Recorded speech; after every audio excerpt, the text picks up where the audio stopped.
Welcome to the Deep Dive, the place where we take all the facts, the deep history, and all the comprehensive source material you've shared with us, and we synthesize it down to the essential, memorable knowledge nuggets. Today, we're embarking on a crucial deep dive into a man whose life story is, well, it's defined by a deep and really surprising paradox.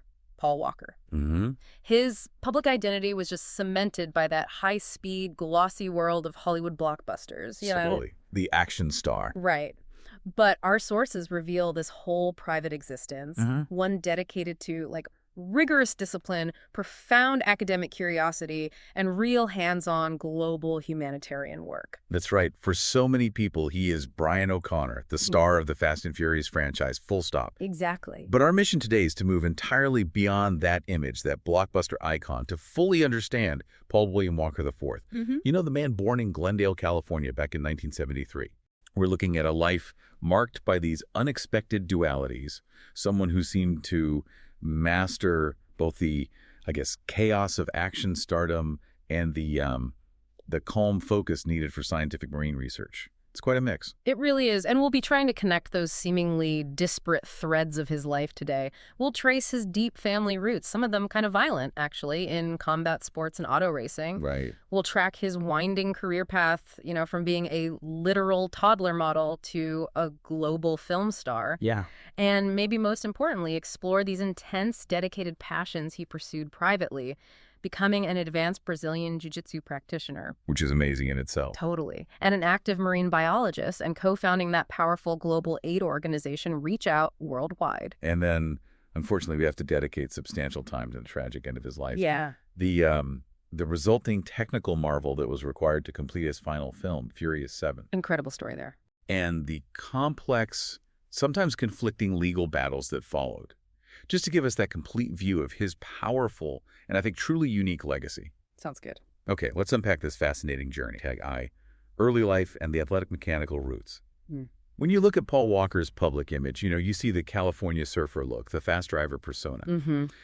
But what struck me immediately in the source material is that his dedication to physical intensity and mechanical performance, it wasn't just manufactured for a role. It feels like it was fundamentally encoded in his family's history. It really was. It seems like it was built right into the DNA of the Walker family line. He was born, like you said, 1973, Glendale, California. His mother, Cheryl, she was a fashion model. And that's, understandably, the connection point that first drew him into modeling and performing as a toddler. Makes sense. But the history of discipline and even combat, that comes from his father's side. His father, Paul William Walker III. He was a sewer contractor by trade, right? Right.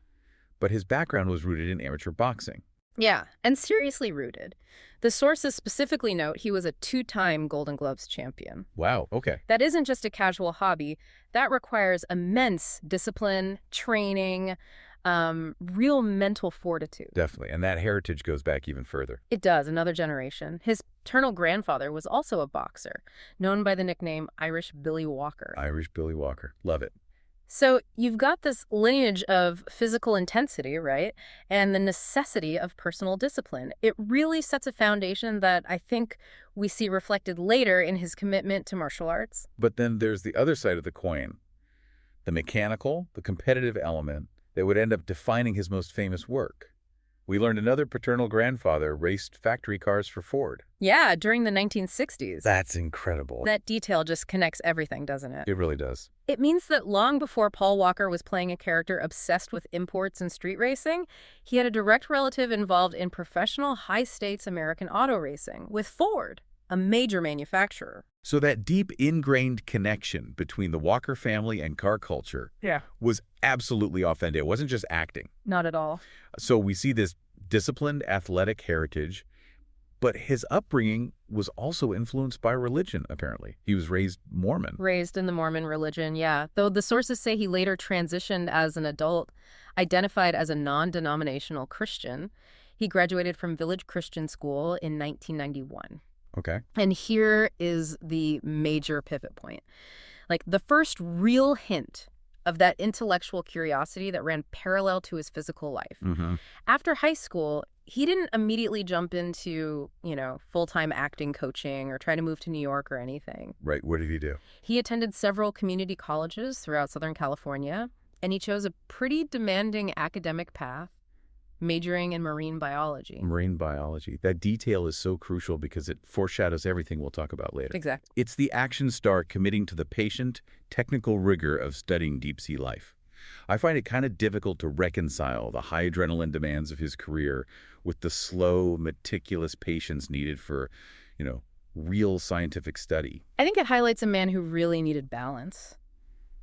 Acting brought the fame and the speed, maybe, but science gave him structure, purpose, a connection to nature. And that passion wasn't just hypothetical either. He would actually pursue that field professionally later on. It proves it was a true calling, not just some phase he went through. Yet this serious academic path developed right alongside a performance career that was already decades old by then. Yeah, it started so early. He began modeling as a toddler, famously starring in a Pampers television commercial at age 2. It's almost comical, isn't it? Thinking of the future action hero selling diapers. It really is. But that early exposure, it just normalized being in front of the camera.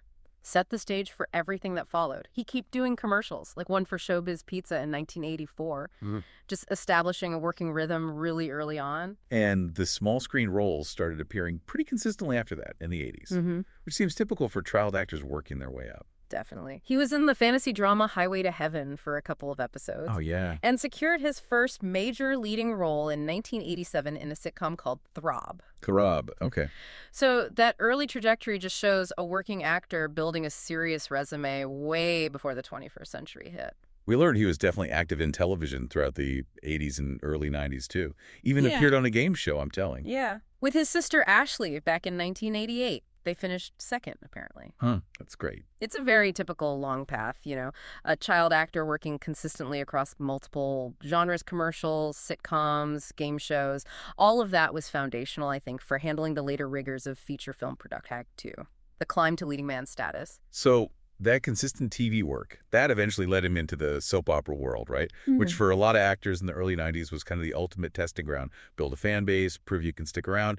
Absolutely. He gained significant early fame in the early 1990s as Brandon Collins on The Young and the Restless started in 93. Okay, Y&R. Big deal. Huge deal. And that role was recognized almost immediately. He got, along with his co-star Heather Tom, a nomination for Outstanding Lead Actor and Actress in a Soap Opera at the Youth in Film Awards. So he could handle the drama day in, day out. Exactly. Showed he had the chops for that heavy workload. So he was building credibility, moving up from those maybe early, sometimes kind of cheesy B films. The sources mentioned titles like Monster in the Closet, a horror comedy from '86. Right, those early ones. To getting genuine recognition. But his first true feature film role came a bit later in 1998 with that quirky comedy, Meet the Deedles. Yeah, Meet the Deedles. Maybe not a classic for the ages. Probably not. But it was a crucial gateway. It let him secure these high-profile supporting roles in a string of really popular late 90s teen films. And that just cemented his status as, like, the quintessential golden boy of that era. The handsome, athletic, maybe sometimes a bit shallow character. Pretty much, yeah. That was the type. We're talking about films like Pleasantville in '98. That gave him his first taste of critical acclaim, right? Within a bigger ensemble. Then Varsity Blues and She's All That, both in 99. And then The Skulls in 2000. He was suddenly everywhere. He really became the face of a specific brand of late 90s cinema, almost like he was auditioning for the leading man status he was about to get. That sequence of roles perfectly primed him for 2001. The big one. That's the year. Landed the breakthrough role opposite Vin Diesel in the action film The Fast and the Furious. And it was just a phenomenon. Commercially massive. Yeah. Launched the whole franchise, obviously, but also established Walker internationally as a major film star. A genuine action lead. And the recognition was immediate, very audience-driven. In 2002, he and Vin Diesel won the MTV Movie Award for Best On-Screen Team. Right. That award really underscores the chemistry they had and how quickly he became synonymous with that whole high-speed action genre. It's important to remember, though, that Walker was trying to branch out early on. Often forgotten in the huge shadow of Fast and Furious is that the same year, 2001, he starred in Joyride. Oh, yeah, the road thriller. That was actually pretty good. It was, commercially and critically successful. And it showed he could carry a suspense film outside of the car-heavy universe, proved he wasn't just relying on the franchise for success. Okay, so this brings us to a really interesting point in his early fame. He was initially cast, set to play Jim Street in the 2003 film SWAT, a big studio action film. That's right. And he'd actually started training for the part. which again speaks to his commitment to those physical roles. But he made a very strategic choice, maybe even destiny-defining, looking back. He backed out of SWAT specifically to reprise his role as Brian O'Connor in the sequel, Too Fast, Too Furious, in 2003. Wow, so he chose the franchise. He did. That decision truly cemented his identity within that franchise. He sacrificed a major non-franchise opportunity to stay loyal, really, to the core narrative that launched his career. The mid-2000s then saw him exploring different genres, trying to prove his versatility, even if they weren't all huge box office hits. Right. You had films like the visually beautiful underwater thriller Into the Blue in 2005. Yeah, I remember that one. And the dark, really gritty crime drama Running Scared in 2006. Both were generally seen as box office disappointments. But it's crucial to note, even in those less commercially successful films, he earned respect. Definitely. The director of Running Scared, Wayne Kramer, specifically praised Walker. He noted his dedication as a collaborator, saying he was completely supportive of my vision. And even better, he's completely game for it. That says a lot about his professionalism, right? Regardless of the genre or the box office. It really does. Speaks to his dedication as an actor. And 2006 stands out as a year where he really did demonstrate his range. First, he starred in that Disney survival drama 8 Below. Oh, yeah, with the dogs. Exactly. Yeah. That film was critically praised, featured zero cars, basically, and it opened #1 at the box office. Yep. Grossed over $20 million opening weekend. That's massive success outside the racing world. Huge. And the other major project that year was portraying Hank Hansen in Clint Eastwood's serious, critically acclaimed war film, Flags of Our Fathers. Right. Moving from pure action and family drama to a serious historical military drama. Yeah. Directed by Clint Eastwood. Yeah, that was clearly an effort to seek credibility, demonstrate his serious acting ambition beyond just the fast cars. And that ambition started bleeding into his off-screen role as well. In 2007, he debuted as a producer on The Death and Life of Bobby Z. He wasn't just collecting checks anymore. He was starting to influence the projects. And he later stepped into executive producer roles too, right, for films like the thriller Vehicle 19 in 2013. Yep, and he produced the crime comedy Pawn Shop Chronicles that same year. But at the same time, the pull of the franchise brought him back again. It did. He returned to the core series with Fast and Furious in 2009, which, kind of surprisingly, became the highest-grossing film in the franchise up to that point. So it validated his decision years earlier, maybe, to prioritize Brian O'Connor. You could definitely see it that way. The franchise success just kept rolling, cementing his global status.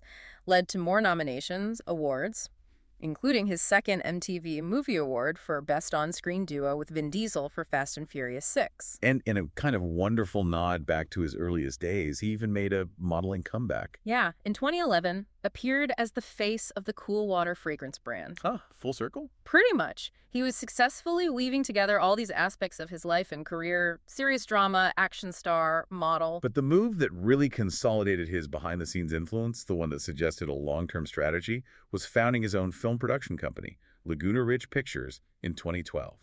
And they signed a first-look deal with Universal Pictures. That indicates a man taking active control, right, of his creative destiny, ensuring he had input, a pipeline for future projects, rather than just waiting for the next action script to land on his doorstep. Exactly, building something more sustainable. Okay, this section is where, for me, the man truly emerges from the shadow of the star.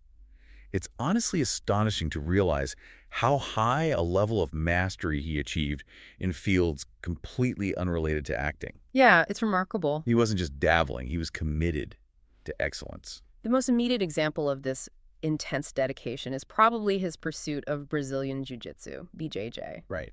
He was a dedicated student, held a brown belt under Ricardo Franginha Miller at Paragon Jiu-Jitsu. Now, for people listening who might not be familiar with martial arts, a brown belt in BJJ, that is no small feat. None at all. The discipline typically requires, 8 to 10 years of intense, consistent training, sparring, technical memorization. At least. It's a notoriously long path, often demanding just grinding physical and mental exhaustion. That level of long-term commitment, it just directly contrasts with the often, transient nature of celebrity life. Totally.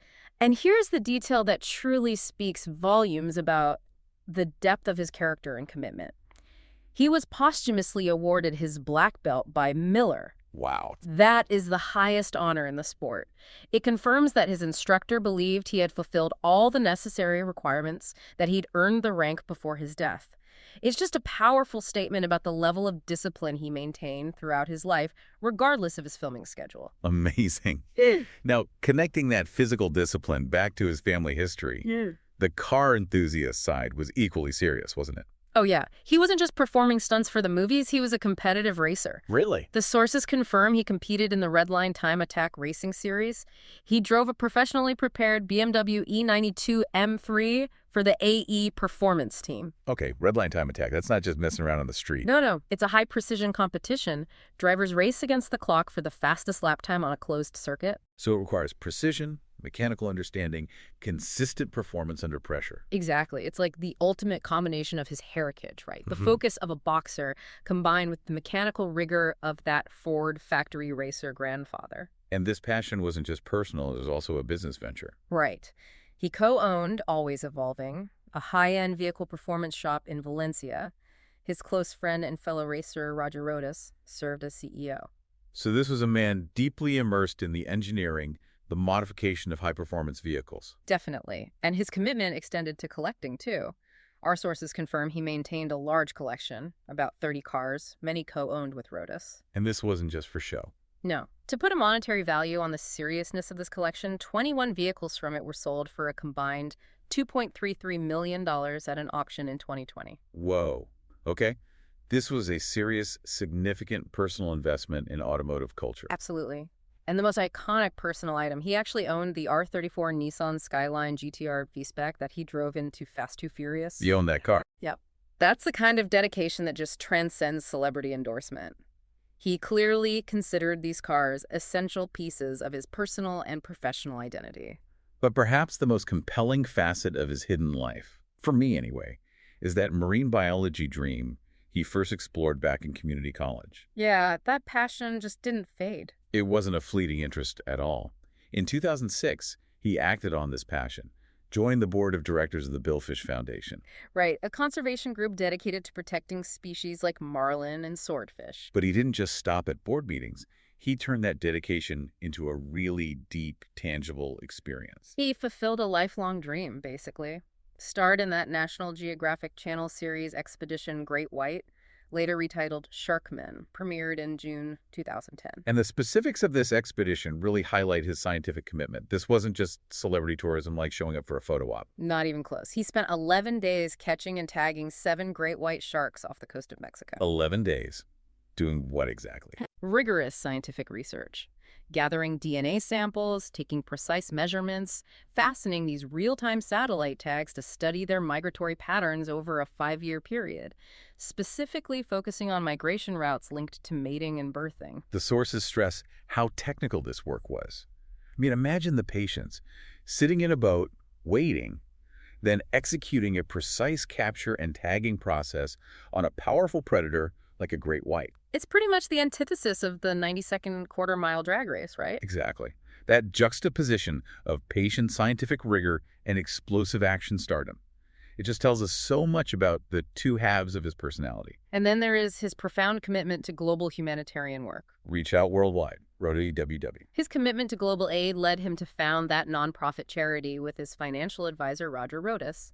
It was directly in response to the devastating 2010 Haiti earthquake. And critically, this wasn't just a celebrity attaching their name to a letterhead, right? That happens all the time. Mm-hmm. Absolutely not. The sources really emphasize his hands-on approach. He traveled personally to disaster-stricken areas to provide immediate, on-the-ground aid, right up until his death. What did ROW focus on? Bringing skilled personnel, often medical pros, engineers directly into disaster zones. They utilized the unique resources and logistical connections his celebrity could, frankly, afford them, making a direct impact. Wow. Okay, so on the personal side, despite all these demands, acting, racing, BJJ, sharks, charity, he had a close relationship with his daughter, Meadow Rainwalker. Yes. She had lived with her mother in Hawaii for a while, but in 2011, she moved to California to live with him full-time. That signifies a major deliberate shift, doesn't it, with his personal priorities? prioritizing fatherhood. It seems so. Mm-hmm. And his close bonds with his co-stars were genuinely transformative, apparently. Vin Diesel, who described Walker as his other half, like a brother, Became Meadows' godfather. became Meadows' godfather. And he was also famously close friends with Tyrese Gibson. These relationships suggest that while he definitely valued his privacy, he nurtured this small circle of extremely close, loyal connections. Finally, let's circle back to that crucial decision he made in the mid-2000s. Our sources mentioned he allegedly declined the role of Superman in Superman Returns 2006. Yeah, a role that could have launched him into a completely different stratosphere of fame, like beyond anything he'd experienced. And the stated reason for turning it down was concern about the so-called Superman curse and the intense, inescapable level of celebrity association that comes with taking on such an iconic generational role. Right. And when you look at his commitment to BJJ, shark tagging, his hands-on charity work, this decision really suggests a man who is acutely protective of his privacy. Protecting his ability to sustain that non-Hollywood life. Exactly. Without the overwhelming demands of ultimate celebrity constantly interfering, it seems like he chose discipline and purpose over, well, omnipotence. Tag CV. The tragic end and enduring posthumous legacy. The tragic and sudden conclusion to his life. It occurred on November 30, 2013, around 3:30 p.m. out in Santa Clarita, California. Yeah. And the facts of the collision, confirmed by a really rigorous, detailed investigation, they're essential to understanding the whole narrative. Absolutely. He and Roger Rodas, the CEO of Always Evolving, co-founder of RoWW, they had just left a charity event. The event was organized by Reach Out worldwide, right? Yeah. To benefit victims of Typhoon Haiyan. That's right. Rodas was driving his red 2005 Porsche Carrera GT, and Walker was the passenger. And the investigation confirmed the speed factor was huge. Devastatingly so, estimated between 80 and 93 miles per hour. In a posted 45-mile-per-hour speed zone. 80 to 93 in a 45. Yeah. Rodas lost control on a curve, one known in the area apparently for car drifting. The vehicle crashed into a concrete lamppost and two trees, and it caught fire almost instantly. We should probably pause here and just contextualize the car involved. The Porsche Carrera GT, that's not your standard road car. Not even remotely. It's a high-performance supercar. Notorious among critics, enthusiasts for being extremely unforgiving. Why unforgiving? Primarily because it lacks electronic stability control. It has really sensitive handling, particularly at high speeds or if the tires aren't perfect. So hitting 80 to 90 miles per hour in a 45 zone in that specific car, especially if the tires were older, a simple loss of control just turns into an absolute catastrophe. Precisely. And the forensic evidence was tragically clear. The impact was severe enough to cause immediate, massive physical trauma. Rodas died instantly from multiple trauma injuries. Walker. Walker died within seconds. From the combined effects of the initial physical trauma and the subsequent burns, both men's bodies were tragically burned beyond recognition due to that immediate high-intensity fire. It's important to state the official findings of the investigation clearly. Yes. Police ruled out any involvement of alcohol or drugs, and they found no evidence of a mechanical failure within the car itself, though they did note the age of the tires as a contributing factor to the loss of control. So the sole determined causes were excessive speed and driver error for the conditions of the road. Plain and simple. the suddenness of his death had immediate, massive ramifications for the production of Furious 7. Huge. At the time of the accident, he'd completed about 85% of his scenes, but filming was immediately put on an indeterminate hiatus. The studio, the filmmakers, they had to grapple with how to proceed, ethically, technically. Finishing the film required an absolutely extraordinary effort. Really pioneering, driven by the desire to complete his final performance respectfully, emotionally. The decision was made to hire Peter Jackson's renowned visual effects house, Weta Digital. From Lord of the Rings fame. Exactly. They were tasked with completing the remaining scenes using an astonishing 350 complex CGI shots. How did they even do that? It involved this intricate technical process. To recreate Walker's face and likeness, they used a combination of existing reference materials, outtakes from previous films, older footage. Right. But critically, his two brothers, Caleb and Cody, along with co-star John Brotherton, they stepped in as physical stand-ins. So they performed the movements. They performed the necessary physical movements, yeah. And then Weta digitally superimposed Walker's face onto their bodies, carefully crafting the illusion of his complete performance. It was groundbreaking stuff at the time. Furious 7 was eventually released in 2015, and the response really reflected the audience's enduring affection for him. It became a massive commercial success. And, recognizing his final performance, Walker posthumously won Choice Movie Actor, Action at the Teen Choice Awards that year. And of course, the emotional farewell became iconic. That song, See You Again, by Wiz Khalifa and Charlie Puth. Yeah, specifically commissioned for the film as a tribute to Walker and his character Brian O'Connor, provided that poignant, necessary closure for the audience, I think. The tragedy also led to a series of complicated posthumous lawsuits, highlighting the legal complexities that follow such a high-profile, high-speed accident involving, expensive assets. The first one, filed in December 2014, was more of a financial dispute. Walker's father filed a wrongful death claim against Rodas' estate. It concerned the jointly owned collection of exotic cars and business assets. And that settled? That eventually resulted in a confidential settlement between the two parties. But the most high-profile legal battle was the wrongful death lawsuit filed by Walker's daughter, Meadow, against Porsche. That was September 2015. Right. That lawsuit alleged the Carrera GT had numerous design defects, specifically citing instability issues and dangerous seatbelt placement. She claimed those contributed to his death by preventing him from escaping the vehicle after the crash. And Porsche's response? Porsche aggressively defended itself, denied any design defects, placed the responsibility squarely on the passenger, essentially. Their legal defense centered on the concept of assumption of risk, stating that Walker assumed all the risks involved in using the vehicle because the dangers of a high-performance car traveling at excessive speed were, quote, open and obvious and known to him. Strong defense. Very. Ultimately, both Walker's father and his daughter reached separate out-of-court settlements with Porsche. Okay, but it's important to understand the legal nuance there, right? Out-of-court settlements often involve confidentiality. Exactly. And they're often made by manufacturers to mitigate risk, public relations exposure, rather than being an admission of guilt. Which contrasts sharply with a separate lawsuit filed by Rodas' widow, Christine, against Porsche. That's right. In that case, a U.S. District Court judge ruled in favor of Porsche, granted them summary judgment, stated there is no evidence of mechanical fault or defect. So, complex, differing outcomes depending on the specific legal path taken. Despite the legal battles, the tragedy, his legacy remains incredibly robust and honored. Definitely. He was set to play major leads in the film adaptations of The Best of Me and Hitman, Agent 47. Right, those roles went to James Marsden and Rupert Friend, respectively. Yeah. Which just demonstrates the caliber of roles he was attracting at the end of his life. His life was later chronicled in that 2018 documentary, I Am Paul Walker, which really helped shine a light on his humanitarian side, his scientific passions. And more recently, he received a posthumous star on the Hollywood Walk of Fame in 2023. And critically, Brian O'Connor, the character, continues to live on in the franchise. That way. He does. The character is referenced, occasionally appearing in off-screen cameos, driving cars synonymous with Walker, like the Nissan Skyline GTR and F9. Right. And archive footage from previous films has been seamlessly used in newer installments like Fast X, confirming that the character, while retired from the main action, remains this integral, referenced part of that universe. #tag final thoughts and synthesis. So when we put all these pieces together, the brown belt and BJJ, the 11-day shark tagging expedition, the on-the-ground disaster relief with RDMs, we realize Paul Walker was a rare figure. Yeah. He was a global celebrity who fundamentally seemed to value his commitment to intense personal discipline and intellectual rigor over all the noise of fame. He really lived a life of paradoxes, didn't he? Yeah. A man who could easily sell a movie based on the chaotic appeal of reckless speed. Yet he dedicated serious time to the patient, slow scientific work of oceanography. He sought mastery in both combat sports and high-performance racing.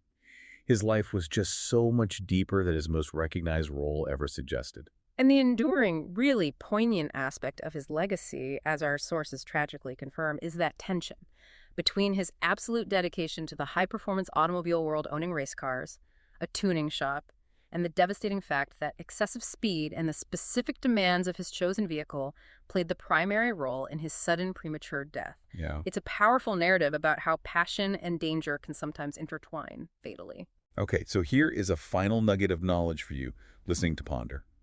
Something that kind of sums up his unique attitude. We learned that he turned down the ultimate iconic role, Superman, allegedly due to fears of the Superman curse and the overwhelming level of celebrity that came with it. Right. Considering his profound and dedicated commitment to the private life he built at BJJ, the scientific expeditions, the hands-on charity work, did this decision reflect a genuine conscious attempt to protect that valuable, non-Hollywood private life he clearly loved? Or was it simply a reaction against the public demands of ultimate, inescapable celebrity? Something for you to think about. Thank you for diving deep with us today. We'll see you next time.